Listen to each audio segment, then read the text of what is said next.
গোৱালপাৰাৰ মাটিয়াত নৈৰ কোবালখোটত উটি গ'ল ছাত্ৰ দুধনৈ নৈৰ কোবালখোটে উটুৱাই নিলে এজন দশম শ্ৰেণীৰ ছাত্ৰ সন্ধানহীন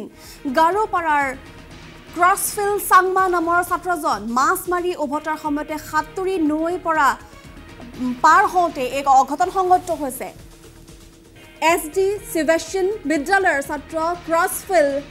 আৰু ঘটনাস্থলীত উপস্থিত হৈছে SDRFৰ দল আৰু ST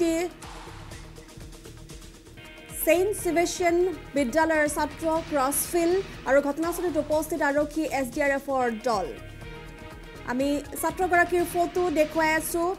গোৱালপাৰা মাটিয়াত নৈৰ কোবালখোটত উটি গ'ল ছাত্ৰ আৰু দুধনৈৰ কোবালখোটে উটুৱাই নিলে এজন দশম শ্ৰেণীৰ ছাত্ৰক আৰু সন্ধানহীন হৈ আছে ছাত্ৰগৰাকী SDRF বাহিনীয়ে বৰ্তমান উদ্ধাৰ অভিযান অব্যাহত ৰাখিছে গাৰোপাৰাৰ ক্ৰছফিল চাংমা নামৰ ছাত্ৰজন বৰ্তমান সন্ধানহীন অৱস্থাত আছে মাছ মাৰি উভতাৰ সময়তে সাতুৰি নৈৰ পৰা পাৰ হওঁতে অঘটন সংঘটিত হৈছে আৰু চেইণ্ট চিভেষ্টিয়ান বিদ্যালয়ৰ ছাত্ৰ ক্ৰছফিল আমি ক্ৰছফিল্ডৰ ফটো দেখুৱাই আছো আৰু ফোন লাইনত আমি সংযুক্ত হৈছো গোৱালপাৰা সিনিয়ৰ ব্যুৰো চিফ উদিত নাৰায়ণ কলিতা আছে ফোন লাইনত উদিত এগৰাকী দশম শ্ৰেণীৰ ছাত্ৰ নৈত সন্ধানহীন হৈ পৰিছে উটি গৈছে কোবালখোটত গতিকে অধিক জানিব বিচাৰিম এই মুহূৰ্তত ইতিমধ্যে এক অঘটন সংঘটিত হৈছে আৰু এই ঘটনাই সমগ্ৰ মাটিয়া অঞ্চলতে শোকৰ ছাপ পেলাইছে আৰু ঘটনাটো সংঘটিত হৈছিল কালি বিয়লি ভাগত আৰু ST সেবেষ্টিয়ান বিদ্যালয়খনৰ দশম শ্ৰেণীৰ ছাত্ৰ ক্ৰছফিল চাংমা নামৰ 17 বছৰীয়া ছাত্ৰগৰাকীয়ে লগৰীয়াৰ সৈতে আচলতে মাছ মাৰিবলৈ গৈছিল আৰু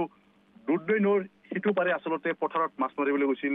ছাত্ৰগৰাকীৰ লগতে লগৰীয়াৰ দলটোৱে আৰু বিয়লি প্ৰায় 5মান বজাত ঘৰলৈ উভতাৰ পথতে এই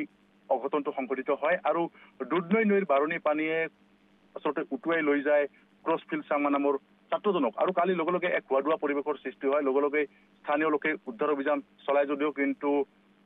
উদ্ধাৰ কৰিব নোৱাৰে ছাত্ৰজনক আৰু আজি পুৱাৰ লগে লগে ইতিমধ্যে SDRFৰ বাহিনীয়ে উদ্ধাৰ কাৰ্য